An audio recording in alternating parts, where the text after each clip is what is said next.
Okay, you're able to see my PowerPoint screen? Thanks, Rachel.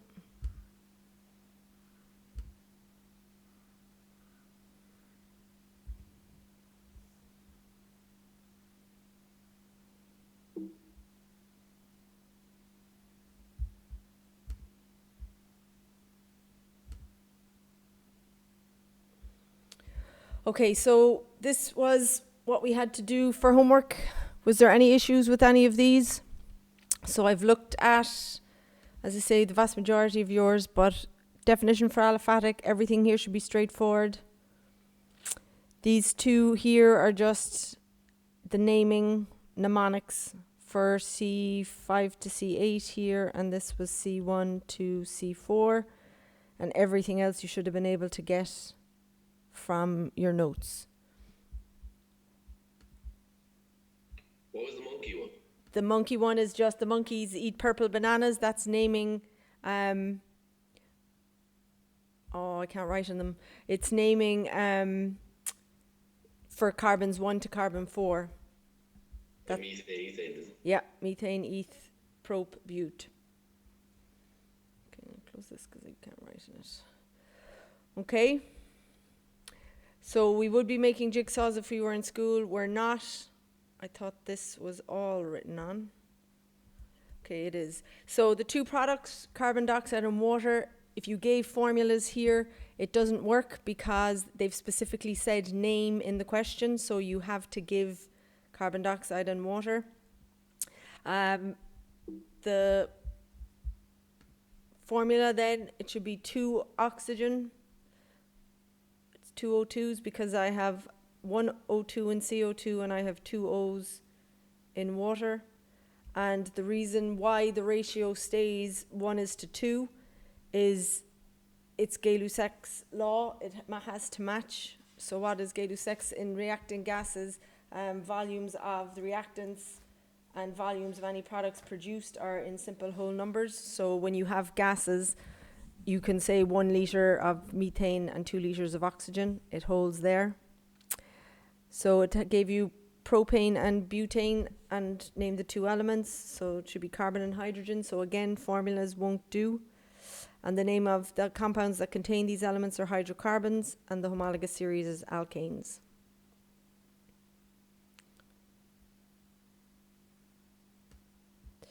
So on the next page, it asks you to finish.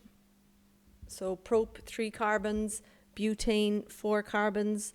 I do not have, I'm missing a hydrogen here, so I wouldn't get the mark for it. So please make sure you're putting in all your H's. There's a couple of individuals who are my version of lazy where you don't put in your H's. Put in your H's, make good habits. Saturated means there's only single covalent bonds present. And then for your balancing, for the last 3 or the last 2. So butane, as it's written, C4H10, you could also write it as 13 divided by 2 O2s.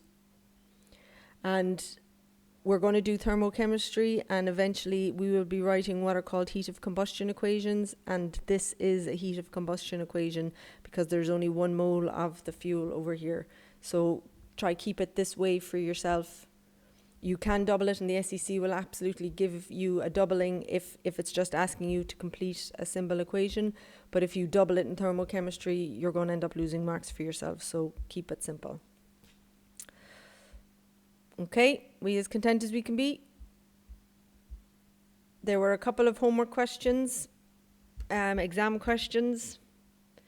So the 2009 was a definition for hydrocarbon. So as long as you had carbon and hydrogen written and you can use the formulas because it's not asking you to name anything. It asked you for a definition of an isomer. So same molecular formula, different structural formulas. Wanted both things. Asked you to draw heptane. So as long as you had 7 carbons and everything filled with hydrogen, that will work. And it asks you to do the 2,2,4-trimethylpentane. So they should have been straightforward. The 2007, this was a question where they didn't label the parts. There's 5 parts to that question, and I asked you to do parts 2 and 5. So parts 2 was asking you to name the compounds, and if you're not drawing them, as long as you name them in the sequence from left to right that they're in your page, they won't mind. So it was pentane, 2-methylbutane, 2,2-dimethylpropane. So if you have one methyl-methyl group, you don't have to put any prefix here. And if you have two, you obviously are putting in the di.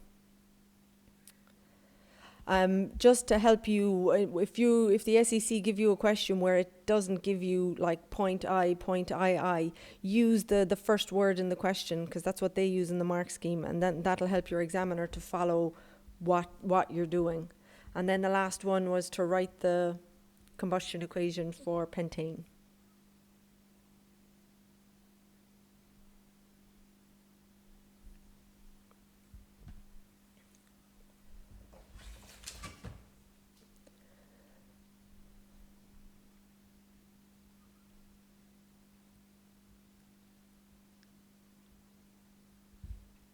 Okay, is there anything anyone would like to share, ask? As content as you can be? Okay, homework. Are you supposed to balance the combustion equations after you write them out? Yep. So you have to figure out the number of carbon dioxides, the number of waters, and then the last step is the number of oxygens. Okay. Okay, so they give you usually 3 for writing the formulas for the missing parts, and they'll give you 3 for balancing. Okay. Alrighty, so we're not doing this. Today we're going to go on to the second homologous series. So we've done the alkanes, and we're going to go to the second family, and they are the alkenes. Now this is going to get awkward because can't draw. All right, we will do our best. So in my version of your book, it's on page 170. Now, if you note in the name, so you now know alkanes are saturated hydrocarbons. There's only single double bonds. Here for the alkenes, I use the fact that there's 2 E's in there to help me with what it is that I have to do. So if you have your marshmallows, you can use those today, or you can just draw them as 2-dimensional structures on your book. So what you need to know, alkenes have, as far as you're concerned, 1 carbon-carbon double bond in the main chain. Okay, now I'm going to have to write possibly badly here.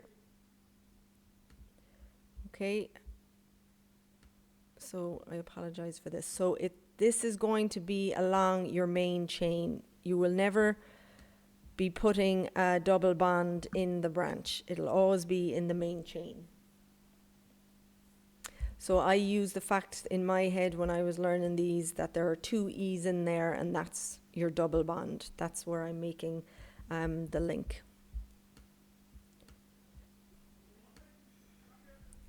Now you have to see, can you make or draw C2, C3, C4 and C5 alkenes? Okay, you can place your model on your piece of paper, come up with the name. So the name ending is going to end in ENE. You're going to see, can you write a formula? You're going to look at each carbon and decide, is the geometry tetrahedral or planar? So I will help you out here in that you will find planar geometry in every alkene, and there will be tetrahedral geometry in certain. So you got to remind yourselves what planars are. And can you come up with the general formula? So what's going to be different? We will talk about the naming in a second a little bit more properly.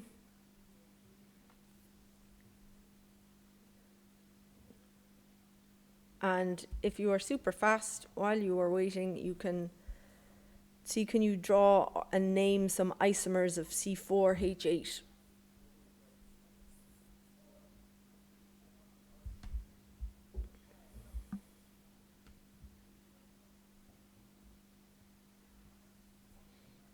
Shout if you have any questions.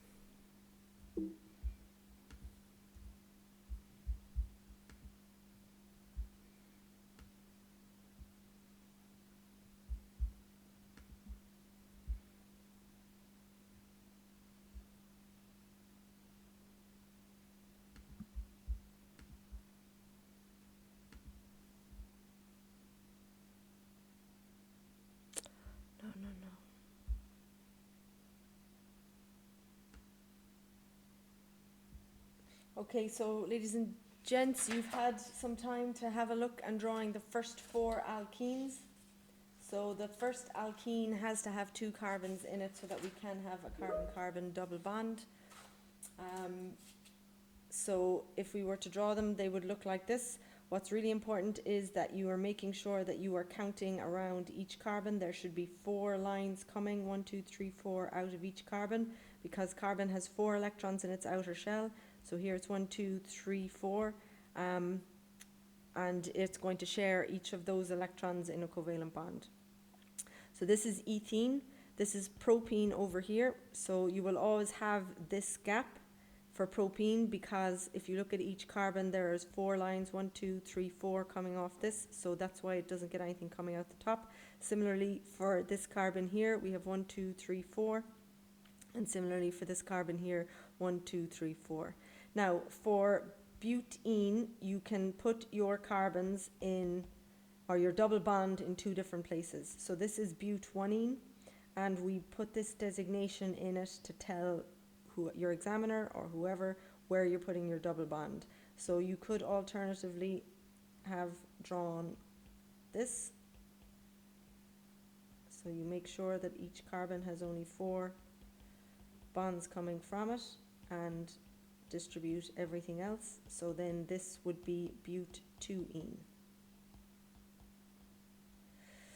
And then lastly for pentene over here, this is pent-1-ene because it's coming off carbon 1. You could, if you so wished, put your double bond on this right hand side. It would still be carbon 1.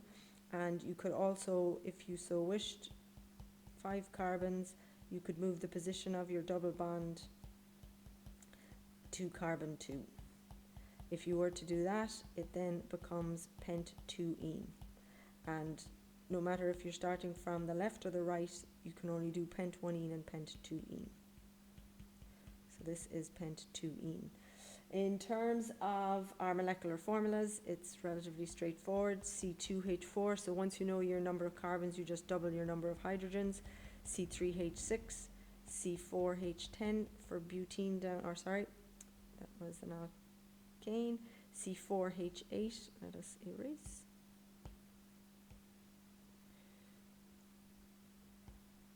Okay, so this is going to be C4H8, and over here this will be C5H10. A question they can ask you is to highlight where there is planar and tetrahedral geometry. So alkenes, by the nature of their double bond, have all planar carbons.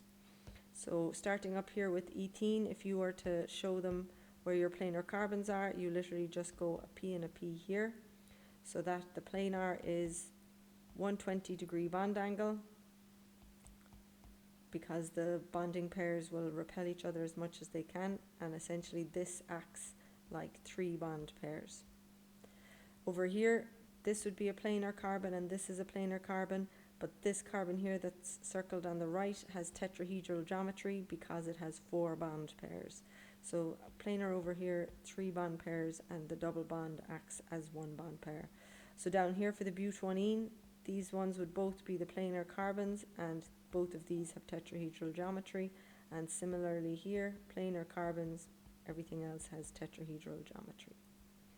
I think that answers all of our questions that we had to ask. So as we've said earlier, for alkenes, you have to include, so down by your QR code, you have some space. So if you're naming, you need to include the position of the double bond.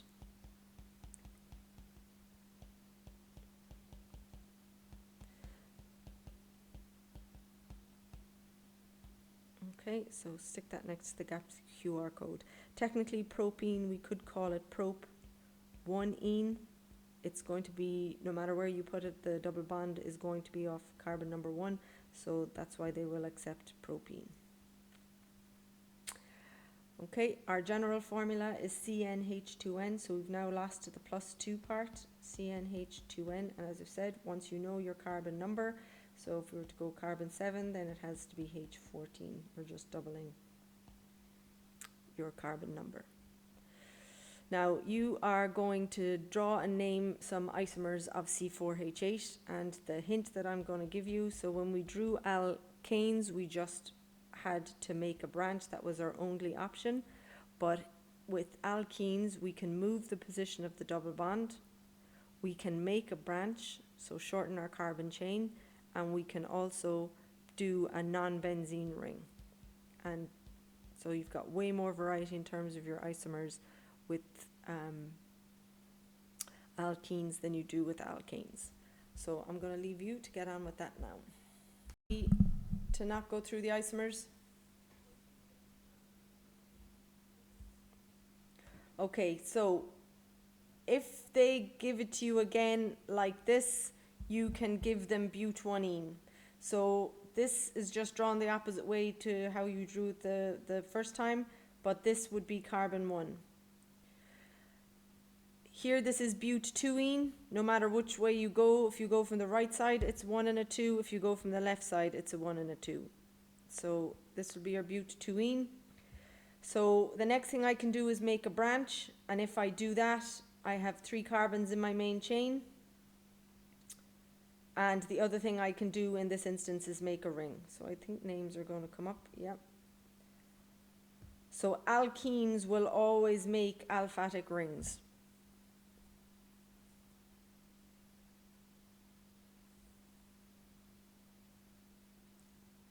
And again, if you want to be very particular, you can put 1-ene in here.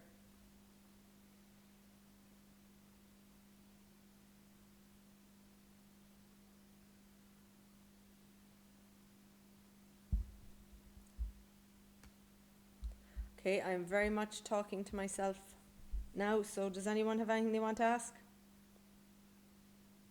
Are we happy to go on to the C5 isomers? Is there anybody that hasn't it done?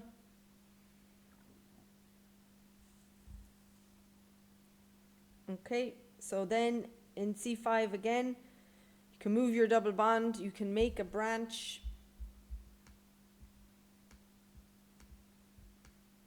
You're moving for me.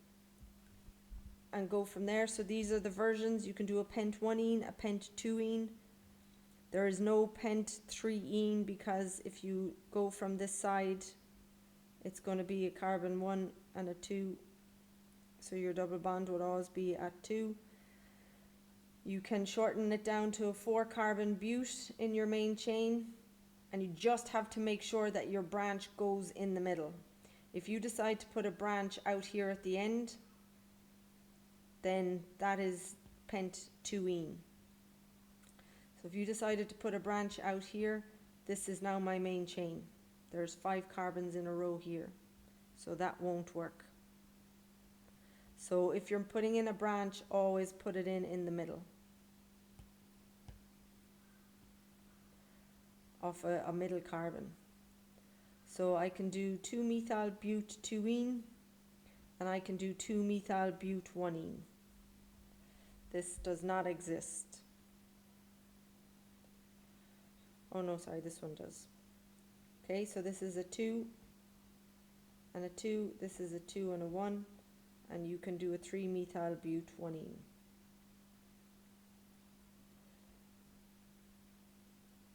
You can also, if you so wish, go to 3 carbons in your main chain. So this would be 2,2-dimethyl propene.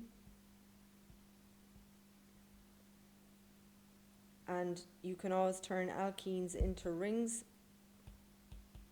non-benzene rings.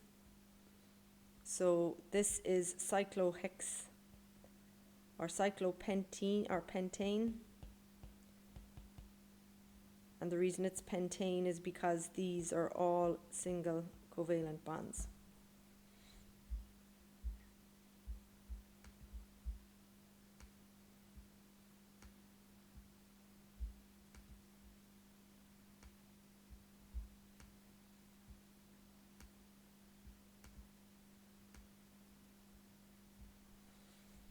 Okay, you're going to see yourselves on screen now, so just suck it up for a second. Is everybody okay? Because sometimes I need to see faces. Yeah? Yeah. Okay. So the most they'll ever ask you to do is 2, possibly 3 isomers, and you just have to recognize have they given you the formula and then you have buckets of choice? But if they've specifically started, say, with this, they've started with pentwanine and they've given you a formula or they've given you a name, then you can't use this as one of your examples. So just be aware, what have they asked? So if they just give you a formula, you have loads of choice. If they don't, you're reduced in your choice. Okay, so the last little bits that we have to do are on the top of page 172. So we're nearly done. So thumbs up, thumbs down, are alkenes hydrocarbons? Yes or no? Thumbs up, they are. So yes, and why? Because they are composed of hydrogen and carbon. Are they aliphatic or aromatic? So aliphatic, point that way. Do we all go the same way, or yeah, so Sarah has helped me out, thank you, Jim.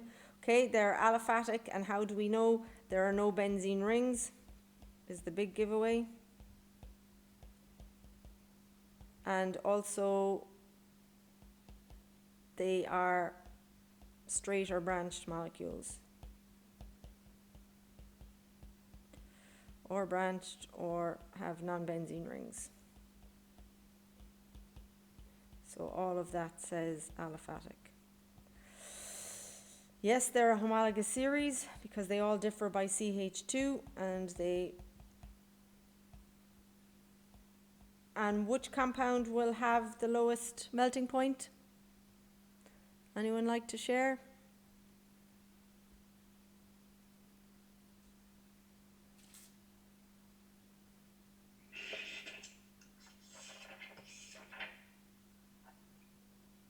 Nobody? Methane. Say it again. Methane. So you can't have a meth because there's no double bond. You have to have at least 2 carbons. So the first alkene is an ethene in this case, because you have to have 2 carbons to be able to have a carbon-carbon double bond. So this will have the lowest boiling point. If I have a meth, there's no way I can have a double bond with a carbon because there's only 1 carbon in there. Okay, so the ethene is the one that's going to have the lowest boiling point. So the last question, I believe, in that little section is, can we describe alkenes as saturated? What do we think?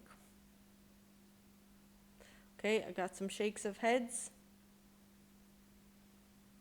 Okay, so they are not saturated. I've done this part already. Because they contain at least 1 double covalent bond, they are unsaturated. So to be unsaturated, you can have double or even triple bonds present. So alkenes are unsaturated compounds. Because they fit that criteria. And we've already done the geometry. They will definitely all have planar, and it'll be tetrahedral depending on your size. And then this is just the little different representations you can get for ethene. So molecular formula, structural formula, and this is what it would look like with the molymod. So this is planar geometry. The last thing then we have is the tables. So the physical properties, this time, again, up to C4 are gases. This time we have C5 to 16 are liquids, and C17 and greater are waxy solids, and our reasons are the exact same. So you increase your molecular mass, you have more weaker van der Waals, you have more electrons, and the bigger you are, the more chance you're probably going to be a solid. So you'll get a change in state. And if you flip back to alkanes, we've written the exact same reason. So it's not going to change.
So the next thing then is what happens to the boiling points.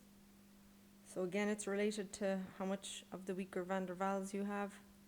So the bigger you are, the more van der Waals, the higher your boiling point.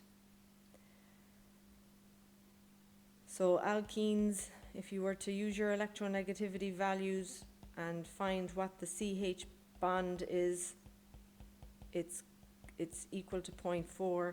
The CC bond, when you do your maths, is equal to 0. Both of these are non-polar bonds, so straight away they make non-polar molecules.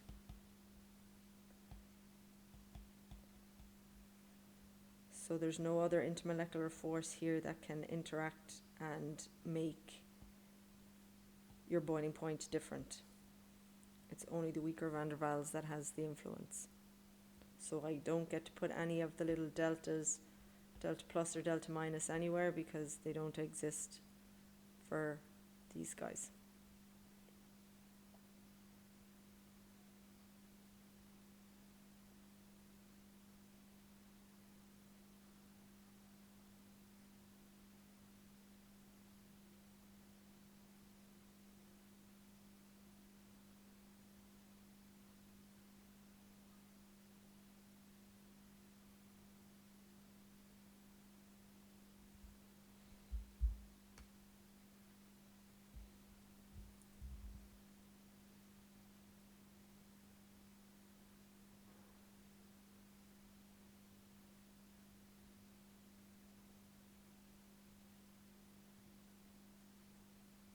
Okay, so Julie, Sarah, I'm going off you. So when you're happy, if you just sit back a little, then we'll know.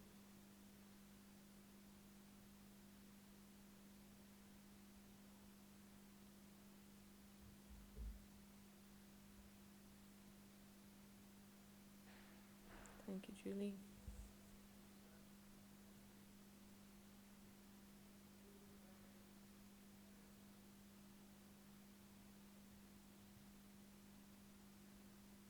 So guys, while you can all see each other, you're not on the screen recording.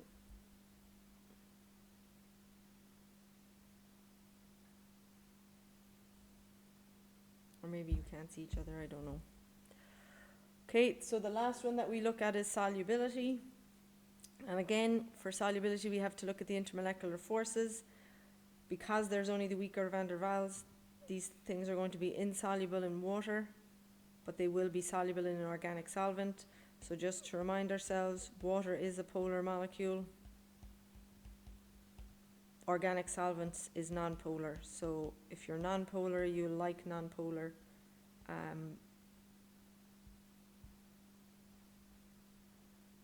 Okay, so there's no hydrogen bonding because there's no NH, OH, or FH. There are no dipoles present.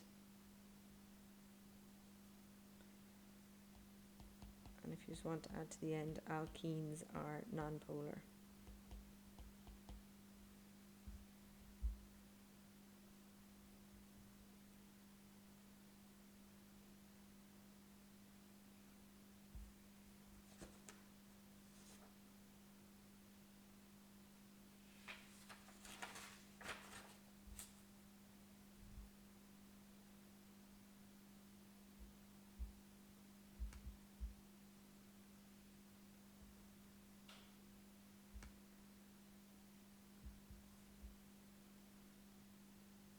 So are you okay now with alkenes? So double bond, give it a number.